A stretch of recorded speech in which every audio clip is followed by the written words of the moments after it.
Como eu estava dizendo, irmãos, hoje é um dia muito importante para nós, é o dia que se deu, há 12 mil anos atrás, a ressurreição do nosso Mestre. Hoje é o domingo de Páscoa, dia do Senhor, domingo da ressurreição do nosso Cristo, que é a nossa Páscoa, que é o nosso Cordeiro Pascal. Não estranho não, é assim que está escrito lá em 1 Coríntios, capítulo 7, 5, versículo 7. Paulo chama Cristo do nosso Cordeiro Pascal. Irmãos, a palavra Páscoa no hebraico é escrita Pessah. Tem o sentido de passar. E isso significa Páscoa. A palavra Páscoa, que do hebraico Pessah, significa passar, que foi exatamente o que aconteceu no Êxodo. Deus passaria no Egito com o seu anjo e mataria todos os primogênitos de homens a animais. Por isso que o significado da Páscoa é passar, porque Deus naquela noite passaria com o anjo da morte no Egito, e foi exatamente o que aconteceu. Deus passou, e o que aconteceu? Matou todos os primogênitos do Egito e livrou os israelitas por meio de um sacrifício de sangue.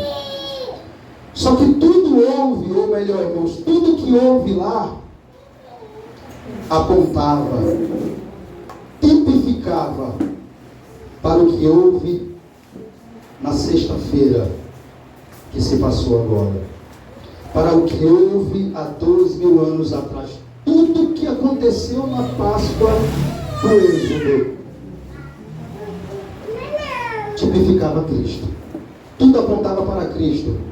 E essa será a nossa tremenda introdução hoje, antes de entrar no tema principal, que é a ressurreição de Cristo, que aconteceu há 12 mil anos atrás, num domingo como esse de Páscoa.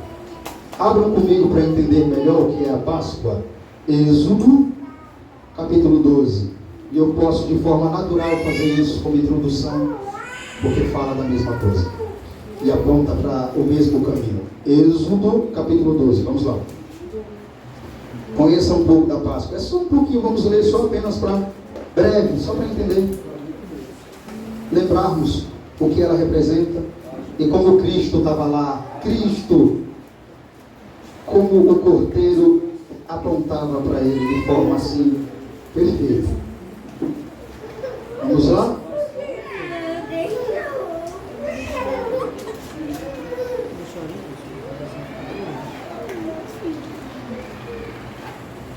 Vamos ler do versículo do número 1 até o 13.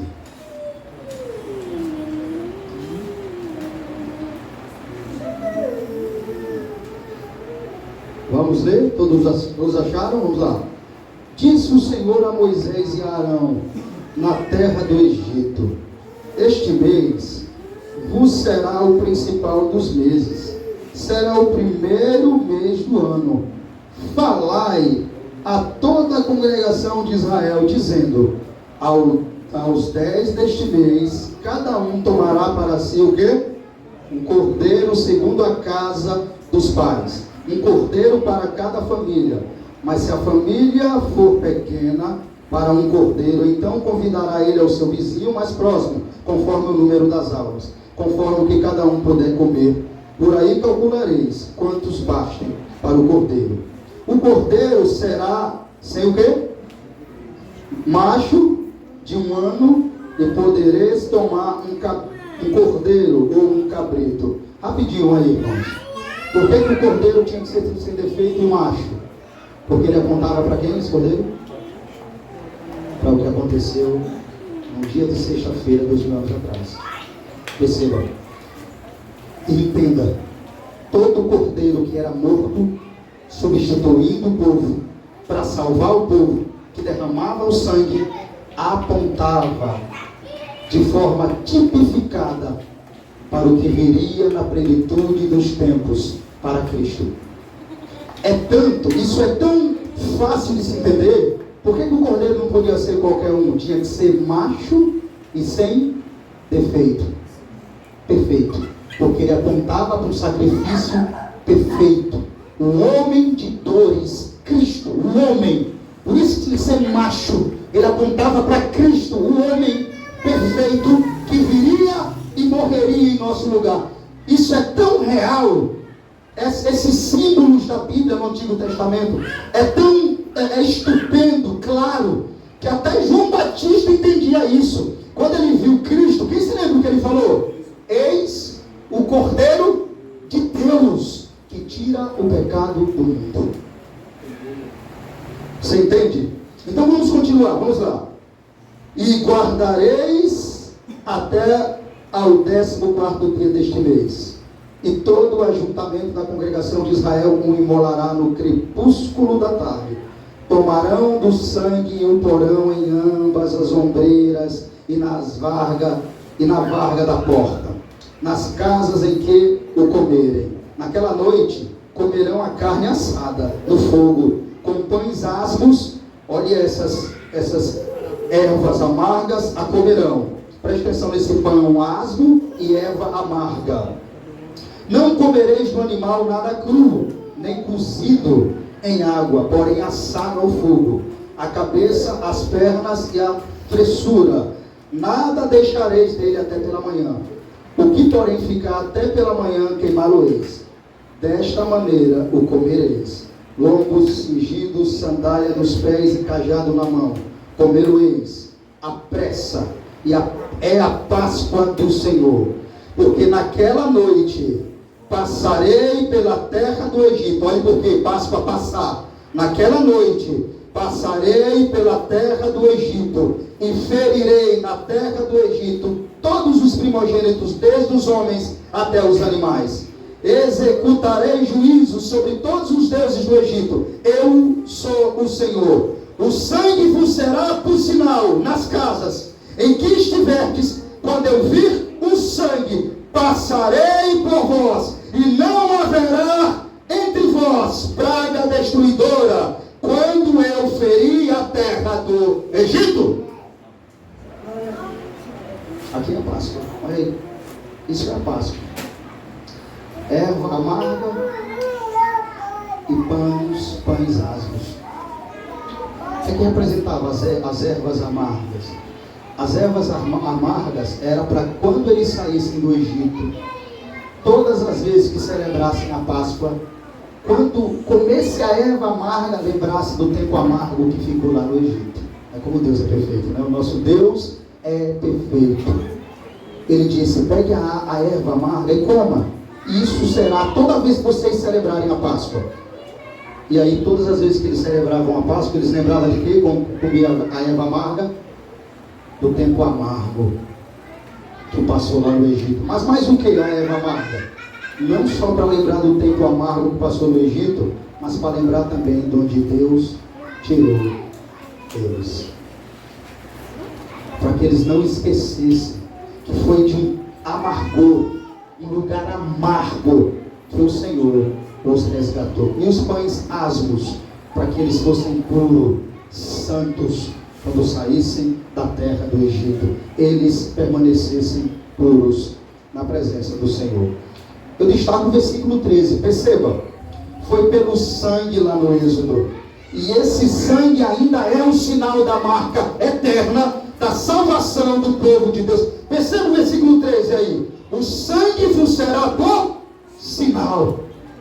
Perceba como é Cristo aqui tipificado, como é Cristo aqui representando os filhos de Israel, para que eles não morressem, como o sangue de Cristo salvava aquele povo do anjo. Quando o anjo viu o sangue, ele passou direto. Alguns chamam anjo da morte, mas não está escrito aqui anjo da morte, está escrito anjo do Senhor.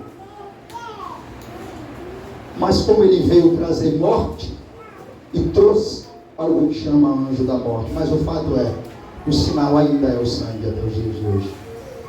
O sinal da salvação, a marca eterna da salvação do povo de Deus é esse sangue que foi derramado no dia de sexta. Se todos aqueles, assim como os filhos de Israel, que tem essa marca, que foi salvo por esse sangue, todos nós fomos lavados e remidos também por esse mesmo sangue. E dessa forma, nós não tememos praga destruidora, nem a ira de Deus. Assim como no domingo, hoje, Ele ressuscitou, a esperança nossa é que Ele ressuscitou para a nossa justificação. Está escrito: Cristo ressuscitou para a nossa justificação e não condenação. Cristo é a nossa Páscoa. Mateus capítulo 28, versículo 1. Vamos lá. Dito isso como forma de introdução, vamos para Mateus capítulo 28, versículo 1.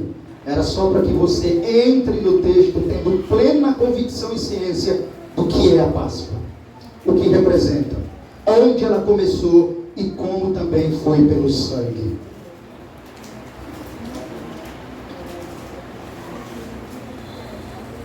Irmãos, a ressurreição de Jesus é um fato histórico. A ressurreição de Jesus é um fato histórico incontroverso. Muitas foram as tentativas de destruir as evidências desse fato. Alguns disseram que Jesus não chegou a morrer. Escute isso. Tudo isso aconteceu na época que Jesus morreu. Alguns chegaram a dizer que Jesus não morreu, Jesus não chegou a morrer na cruz. E ao ser colocado no túmulo, cavado na rocha, reanimou-se. Tiveram a cara de Paulo dizer isso. Que Jesus lá na cruz não chegou a morrer literalmente. Que ele ficou meio morto, meio vivo. E quando chegou no túmulo, cavado na rocha, reanimou-se. Por isso o corpo sumiu. Outros, conforme registra o Evangelho de Mateus, disseram que os discípulos subordinaram os guardas e roubaram o seu corpo. Outros ainda disseram que as mulheres foram ao túmulo errado e espalharam a notícia que ele havia ressuscitado. Foram no túmulo errado, viu lá vazio, só que não era o de Jesus. Jesus ele ainda estava lá ainda. Até mesmo aqueles que disseram que os romanos removeram o corpo para outro túmulo. O fato, irmãos, é que muitas foram as tentativas de destruir as evidências desse fato histórico, mas todas elas caíram por terra. Esse é o maior e mais glorioso fato da história.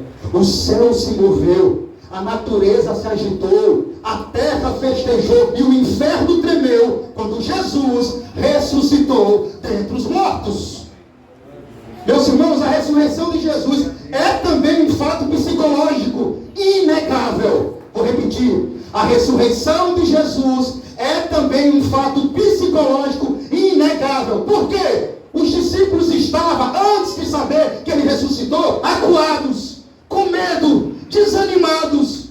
Após serem informados da ressurreição, foram poderosamente transformados. Tornaram-se ousados, valentes, poderosos no seu testemunho. De modo que enfrentaram ameaças, açoites, prisões, martírios, sem jamais recuar. Eles não teriam morrido por uma mentira. A mudança de comportamento dos discípulos é uma prova incontroversa da ressurreição de Jesus Cristo. Muitos dos discípulos morreram como mártires por causa dessa verdade. Ao longo dos 4 primeiros séculos, uma multidão de crentes morreu nas arenas. Muitos foram queimados vivos por causa dessa verdade. Pedro foi crucificado de cabeça para baixo. André foi crucificado. Tiago, filho de Zebedeu, morto ao fio da espada. João, filho de Zebedeu, foi banido na ilha de Patmos. Filipe foi crucificado. Bartolomeu foi crucificado. Tomé, morto por uma lança. Mateus foi morto à espada. Tiago, filho de Alfeu, crucificado. Tadeu foi morto por flechas. Simão Zelote foi crucificado por causa dessa verdade. Jesus ressuscitou. Eles não morreriam por uma mentira. Mas a prova que Jesus ressuscitou também é um fato sociológico notório. Vou repetir. A prova que Jesus ressuscitou também é um fato sociológico notório. Por quê? Uma igreja foi estabelecida sobre essa rocha, dessa verdade incontestável. Pessoas de todas as nações, raças, línguas e povos se uniram em torno dessa verdade. Nenhum outro fato, irmãos, poderia transformar ou ter transformado homens e mulheres tristes, desesperados, em pessoas radiantes da alegria, inflamadas de um novo valor. Só a ressurreição de Cristo poderia fazer isso.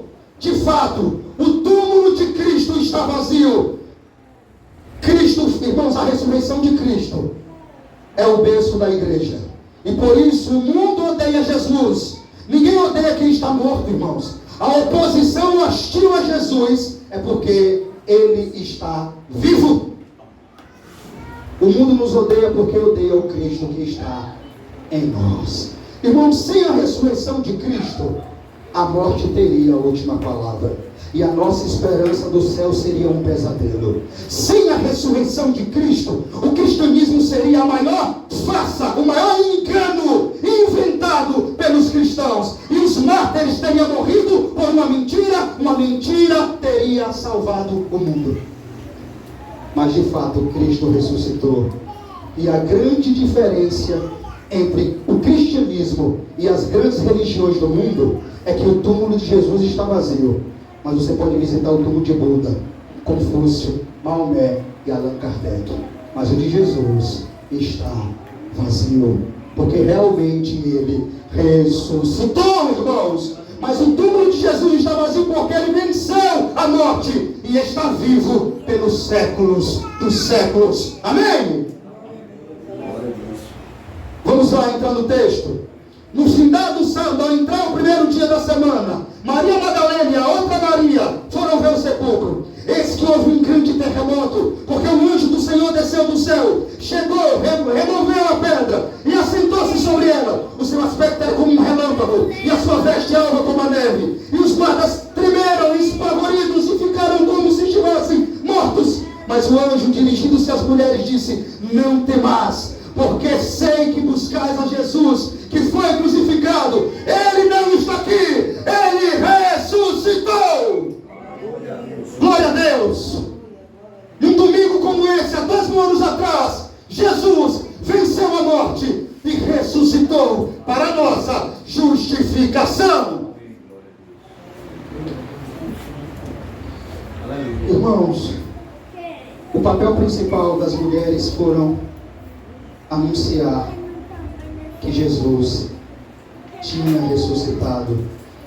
Elas foram as últimas a saírem do Calvário, e é aqui que nós vemos como a mulher é importante no ministério de Deus. Eu costumo sempre dizer, irmãos, isso, como a mulher é importante no ministério. Você quer perceber isso? Olhe em Mateus e perceba quem foi os últimos a sair do Gólgota, lá onde Jesus estava morto. Foi as mulheres. Os discípulos tudo correram.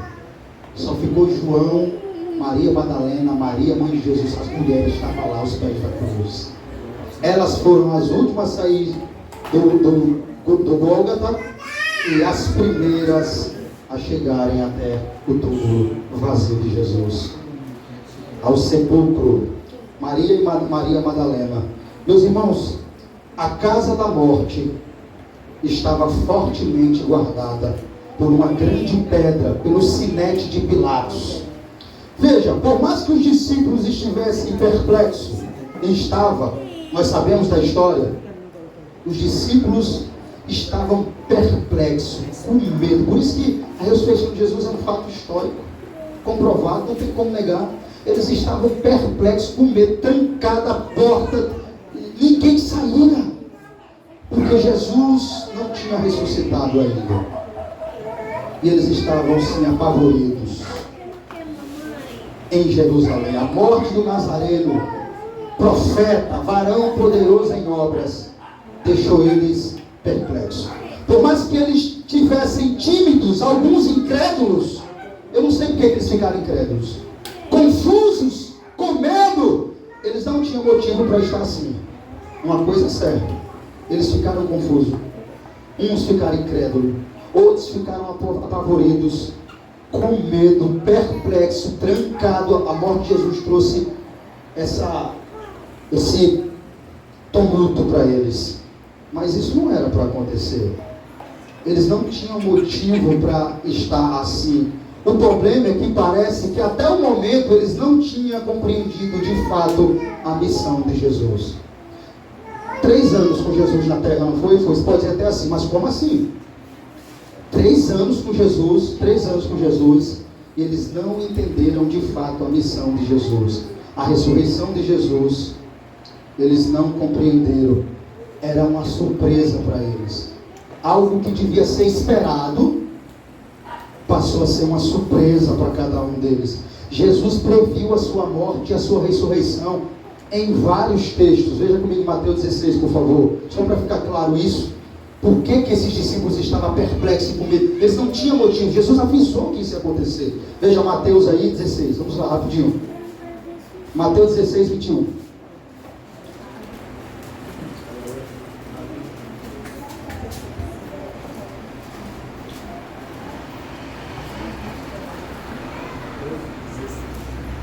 Vamos lá? Encontrou? Desde esse tempo, começou Jesus Cristo a mostrar aos seus discípulos o que lhe era necessário seguir. Que era necessário seguir para Jerusalém e sofrer muitas coisas dos anciões, dos principais sacerdotes e dos escribas, e ser morto e ressuscitado no 3º dia. Está vendo? Jesus avisou eles: olha, eu estou indo agora para Jerusalém, eu vou ser entregue aos principais, eu vou ser morto, mas ao 3º dia eu ressuscitarei. Está vendo? Jesus avisou a eles o que ia acontecer. Veja agora Mateus aí 17, 22.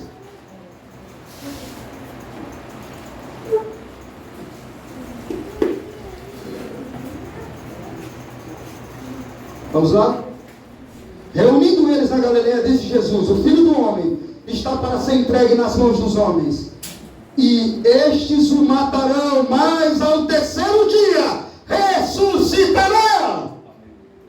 Está vendo, irmãos? Jesus avisou a eles perto da sua morte. O que não faltou foi aviso de Jesus para eles: eu vou ser morto, eu vou ser entregue, mas ao 3º dia eu vou ressuscitar. Mateus 20.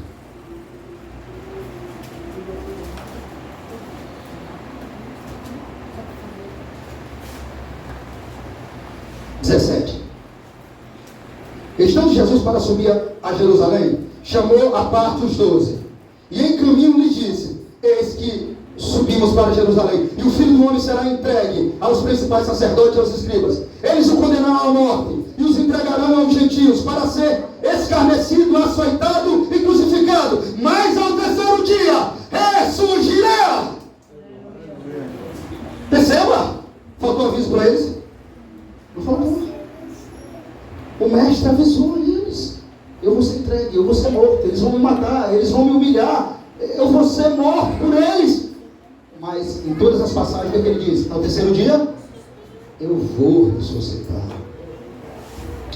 Olhando para esses textos, fala a verdade, por que eles estão com medo? Está vendo como é o homem? Eu tinha que fazer vocês acompanhar comigo para ver que não é raciocínio meu, que eu estou trazendo erro para os discípulos, ou colocando um peso neles. Não, eles não tinham motivo. Ou tinha, diante desses textos aqui, eles tinham motivo para estar com medo? Eles tinham motivo para estar apavorados, perplexos? Não. Jesus disse que ia morrer, mas ao 3º dia ia ressuscitar. Ele morreu pelos nossos pecados segundo as Escrituras, irmãos. Foi sepultado e ressuscitou segundo as Escrituras. Estava escrito. Veja, irmãos, as melhores notícias que o mundo já ouviu vieram do túmulo vazio de Jesus. Sem a ressurreição, o Evangelho não teria terminado. Ou melhor, sem a ressurreição, o Evangelho teria terminado com más notícias. Vou repetir. Sem a ressurreição de Cristo, o evangelho teria terminado com más notícias. Irmãos, vocês já pararam para pensar e têm noção da importância da ressurreição de Jesus na história do cristianismo? Pois é o que já aconteceu de mais importante em toda a história do mundo. Se Jesus não ressuscitasse, não haveria gozo. Ei, se Jesus não ressuscitasse, não haveria alegria, entusiasmo, fé, coragem, ânimo, cristianismo. O dilema do cristianismo não seria vida, mas sim morte. Se Jesus não ressuscitasse, o dilema do cristianismo não seria vida, mas sim morte. Ele morreu e até agora está morto. Não ia haver discípulos, como Pedro, João, Tiago, Paulo, pregando em Jerusalém, Judeia, Samaria, até os confins da terra. Com tamanha ousadia, pregando com toda a fé, coragem, convicção e certeza de que quem crer no Senhor ressuscitará no último dia. Essa mensagem não existiria, o evangelho não nos alcançaria e toda a humanidade estaria perdida. Nós estaríamos perdidos, não ia ter ânimo, motivação, nem mensagem para se pregar, se Jesus não tivesse ressuscitado. Fica muito evidente com os dois discípulos no caminho de Emaús. Se Jesus não aparece para eles, pode ter certeza, da mesma forma que eles foram para Emaús, eles não voltavam mais. Eles não tinham o que fazer mais em Jerusalém. Sabe o que eles iam caminhando? O grande profeta morreu. Hoje já é o terceiro dia, ele não ressuscitou. Coração gelado, incrédulo, desanimado. Sabe dois discípulos, e eu amo essa passagem porque isso mostra que ele se preocupa, por mais que seja dois. Ele se preocupa se esses corações estiverem gelados acerca daquilo que a palavra profetizou que aconteceria. Estava lá, eles dois incrédulos, caminhando no caminho de Emaús, falando um com o outro, dizendo: nosso profeta, poderoso em obra, já é o terceiro dia, e não se fala em nada, ele não ressuscitou, será que foi tudo em vão? Será que não foi verdade? Aí Jesus, deixa eu chegar aqui no meio deles. É muito bonito o que Jesus faz ali. Agora olhe comigo o aspecto de alguém que ainda não tem convicção que Cristo ressuscitou. Olha como é a conversa dele, Lucas 4.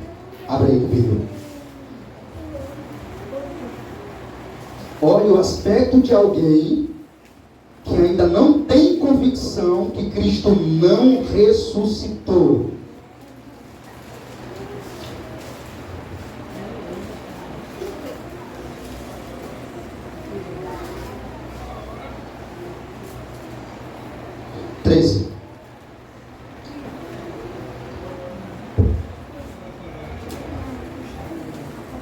Lucas capítulo 24, versículo 3. Vamos ler, todos nós? Todos encontraram? Amém? Vamos lá. Naquele mesmo dia, dois deles estavam de caminho para uma aldeia chamada Emaús. Para aí rapidinho, irmãos. Só uma observação aqui.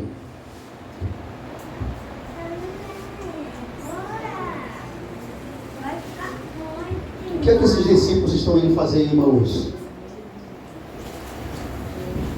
O quê? O que é que esses dois discípulos, dois deles significa o quê? Dois do meio deles lá, que era para estar junto. O que eles dois estão fazendo o quê? Por que eles saíram do meio do povo e estão indo em caminho em Emaús? Porque estão completamente sem esperança. É aquele que saiu de perto da onde? Da igreja. Observou? Eles saíram da igreja, saíram do povo, se afastaram, sem completa esperança. Onde é que estava a igreja? Estava todos eles, por mais que tivesse incrédulo, mas eles estavam reunidos. Esses dois não. Estava tão desesperançoso que achou que não tinha mais nada para fazer ali. Jesus não ressuscitou. Vamos embora. Saíram. Vamos continuar. Naquele mesmo dia, dois deles estavam caminho para uma aldeia chamada Emaús, distante de Jerusalém, 60 estádios. Olha para isso. E ia conversando a respeito de todas as coisas sucedidas. Aconteceu que, enquanto conversavam e discutiam, o próprio Jesus se aproximou e ia com eles. E os seus olhos, porém, estavam como que impedidos de o reconhecer. Então ele lhes perguntou: Jesus, que é isso que vos preocupa? E de que ides tratando? À medida que caminhais. E eles pararam entristecidos. Um, porém, chamado Cleopas, respondeu, dizendo: és o único, porventura, que tendo estado em Jerusalém, ignoras as ocorrências destes últimos dias? Ele lhes perguntou: quais? E lhe explicaram o que aconteceu a Jesus, o Nazareno, que era varão, profeta, poderoso em obras e palavras diante de Deus e de todo o povo, e como os principais sacerdotes e as autoridades entregaram para ser condenado à morte e crucificaram. Ora, nós esperávamos, irmãos, preste atenção, esperávamos. Você ouviu nós espera aqui? Esperávamos é um verbo o quê? Passado. Isso significa o quê? Nós não esperávamos. Nós acreditávamos que ele... Olhe como é que estava o coração desses homens. Continue comigo, vamos lá, estamos na onde aí? Alguém me ajuda aí? Amém. Ora, nós esperávamos que fosse ele quem havia de redimir a Israel. Esperava. Mas depois de tudo isto, e já é este o terceiro dia, desde que tais coisas sucederam. Meu Deus do céu, irmãos. Esses homens estão quase se apostatando. Perceba a palavra? Nós acreditamos nele. Nós pensávamos que ele realmente era. Pelo amor de Deus, como era? Nós pensávamos que ele era realmente o nosso Salvador, aquele que viria nos redimir a Israel. Mas depois de tudo isso, já é o terceiro dia que tais coisas sucederam. Perdemos a esperança. Olha que lindo que vai acontecer agora. É verdade também que algumas mulheres das que convosco estavam nos surpreenderam, tendo ido de madrugada ao túmulo e não achando o corpo de Jesus, voltaram dizendo terem tido uma visão de anjos, os quais afirmam que ele vive. De fato, alguns dos nossos foram ao sepulcro e verificaram a exatidão do que disseram as mulheres, mas não viram. Então lhes disse Jesus: honestos e tardos de coração para crer. Olha, irmãos, olha a palavra de Jesus. Tarde de coração para crer. Agora, olha a pregação de Jesus para ele. Tudo o que os profetas disseram, porventura não convinha que o Cristo padecesse e entrasse na sua glória. E começando por Moisés, descorrendo por todos os profetas, expunha-lhes o que ao seu respeito constava em todas as Escrituras.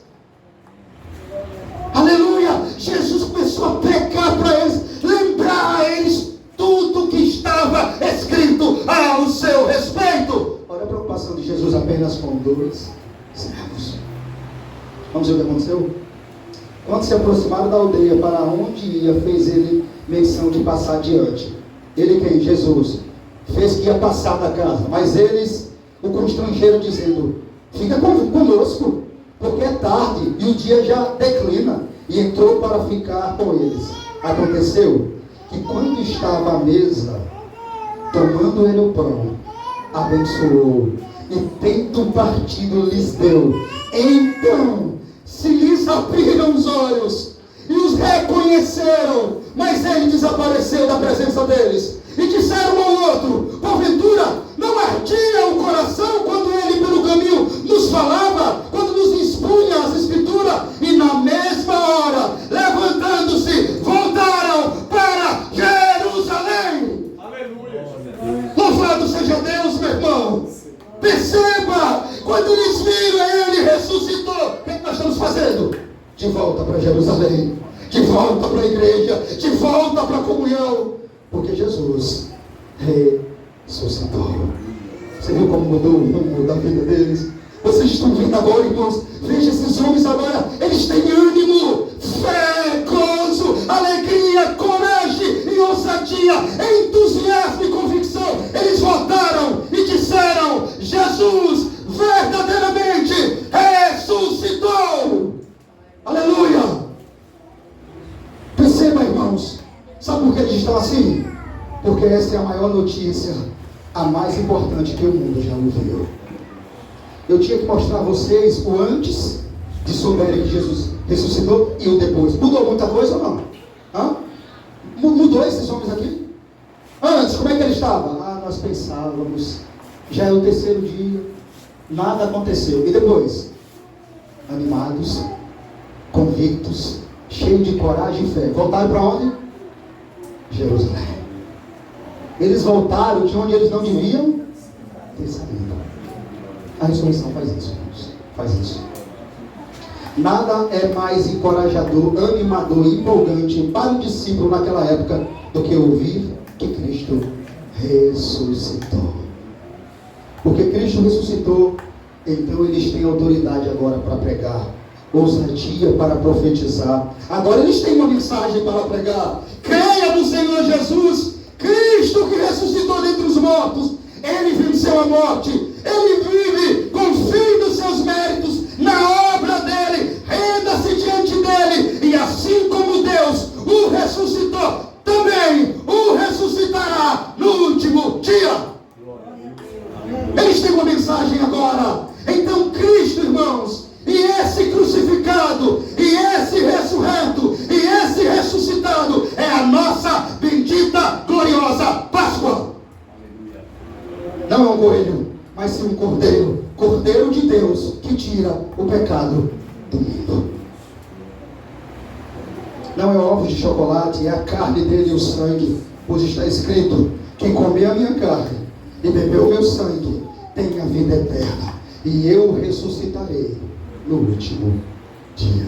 A história da Páscoa, irmãos, não termina em um funeral, mas sim com uma festa. O túmulo vazio de Cristo foi o berço da igreja, porque não pregamos um Cristo que esteve vivo e agora está morto. Pregamos um Cristo que esteve morto e agora está vivo pelos séculos dos séculos. Por isso a ressurreição de Cristo é o alicerce da nossa fé. O cristianismo seria uma religião vazia de esperança e um museu de relíquias do passado se Cristo não tivesse ressuscitado. O apóstolo Paulo disse que sem a ressurreição de Cristo, nossa fé seria vã. 1 Coríntios 15, 19. A nossa pregação seria inútil, a nossa esperança seria vazia. 1 Coríntios 15, 15. Nosso testemunho seria falso, nossos pecados não seriam perdoados. Ele completa dizendo: seríamos os mais infelizes de todos os homens se Cristo não tivesse ressuscitado. Tudo isso se ele não tivesse rompido os agrilhões da morte e ressuscitado ao terceiro dia. Agora perceba como estavam os discípulos de Cristo depois da convicção da sua ressurreição e a sua ida ao céu. Lucas capítulo 24, já estou acabando a mensagem, eu vou para as aplicações finais. Louvado seja Deus.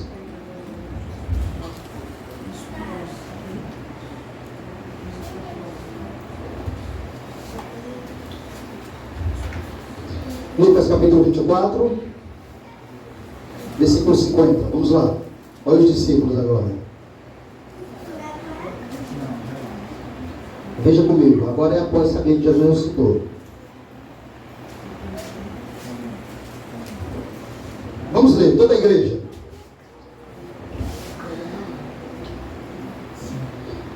Vamos lá? Então os levou para Betânia e, erguendo as mãos, os abençoou. E aconteceu que, enquanto os abençoava, ia se retirando deles, sendo levado para o céu. Então eles, adorando, voltaram para Jerusalém, tomados de grande júbilo, e estavam sempre no templo, louvando a Deus. É assim, irmãos, que Jesus deixou eles radiantes, cheios de fé, coragem e ousadia, porque Jesus ressuscitou. Olha, irmãos, como esses homens estão agora felizes. Atos capítulo 1, versículo 9. Louvado seja Deus.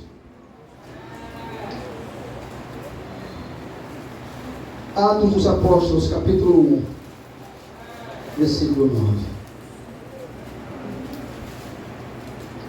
Irmãos, ele ressuscitou e foi até o céu. Mas tem uma notícia para nós aqui essa noite agora. Deixa os anjos falar, é melhor.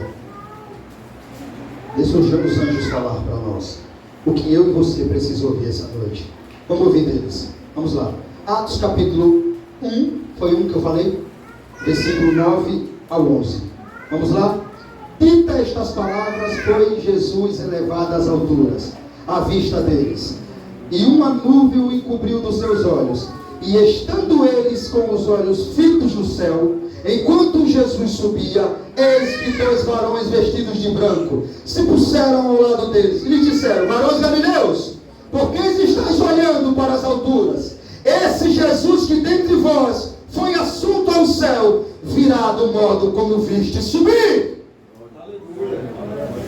Da mesma forma que vocês estão vendo ele subindo, vocês verão ele descendo. Amém? 1 Coríntios 5, 7.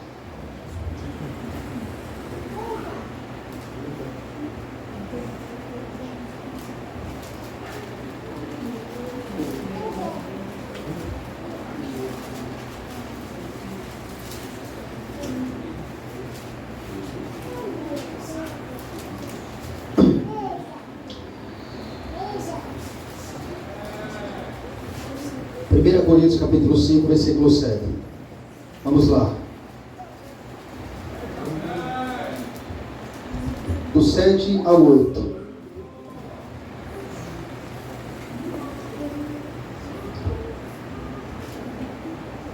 Vamos ler. Lançai fora o velho fermento, para que sejais nova massa, como sóis de fato, sem fermento. Pois também Cristo, nosso Cordeiro Pascal, foi imolado. Por isso celebramos a festa, e não com o velho fermento, nem com o fermento da maldade e da malícia, e sim com os asmos da sinceridade e da verdade. Amém? Irmãos, lembre-se, Paulo disse: alegre e comemore essa festa, mas não com o que? Está escrito aí? Como fermento da malícia. Olha que aplicação solene para nós. E da maldade, mas sim com asmo. Você lembra dos pães asmo? Paulo está bem ligado na cultura da Páscoa judaica. Pães asmo e erva amarga. Mas com asmo aqui significa pureza. Celebrem essa festa com pureza, com santidade, com verdade. Veja como Paulo descreveu o sentido dela. O que essa festa deve nos alegrar, mas deve fazer que nós pratiquemos também a verdade. Andar sem malícia e sem maldade, mas com um asmo da sinceridade e da verdade. Aplicações finais. Celebremos a festa, não com o velho fermento, nem com o fermento da maldade, da malícia. E sim, irmãos, usarmos da sinceridade e da verdade.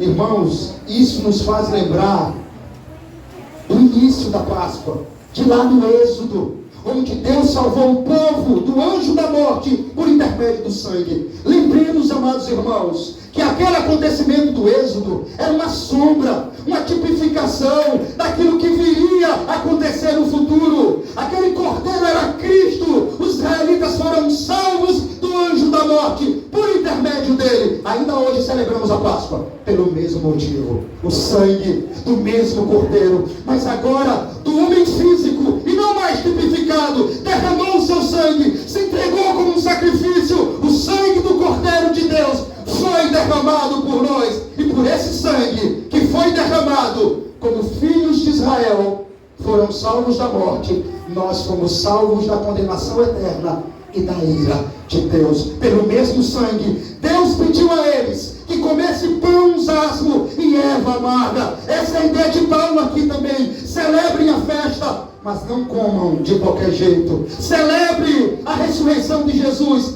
glorifiquem a Deus, mas com pureza. Pães asmos, irmãos, como eu disse, significa vida pura. A vida que os cristãos devem ter como povo de Deus, vivendo na terra, entre a primeira e a segunda vida de Cristo, é uma vida pura. A ressurreição de Cristo deve nos levar a viver uma vida pura. É isso que significa pães asmos, ervas amargas. Deus mandou eles comerem para sempre, para lembrarem de quando eles saíram do Egito. Quando estivesse comendo, lembrassem do tempo amargo da escravidão que eles tiveram no Egito, e dessa forma não esquecessem, jamais deixassem de ser grato a Deus e esquecer de onde Deus tinha os tirado. Assim, irmãos amados, é diferente para nós. Sabe por quê? lembremos dessa erva amarga também. Mas foi Cristo que tomou a cólera amarga de Deus em nosso lugar. Lembremos que foi por esse amargo cálice da ira de Deus que Cristo tomou o nosso lugar. Que hoje estamos aqui, não mais em condição de inimigos, mas de filhos de Deus, amados, justificados, santificados e glorificados para Deus, como diz Paulo. Não esquecemos que esse sacrifício é quem nos tirou da condenação, e da condenação que nós se encontrávamos. No dia que se chama hoje, festejamos a festa, como Paulo diz, como Paulo está mandando. Se alegre, mas não esqueçamos que Ele nos livrou e de onde Ele nos tirou, e o que foi feito por nós para que estivéssemos aqui. Tudo isso aconteceu, ou melhor, tudo isso que aconteceu deve nos levar a viver uma vida sem malícia, sem maldade, mas pura, grata e obediente a Deus. Cristo é a nossa Páscoa. Só lhe deu glória. Louvado seja Deus.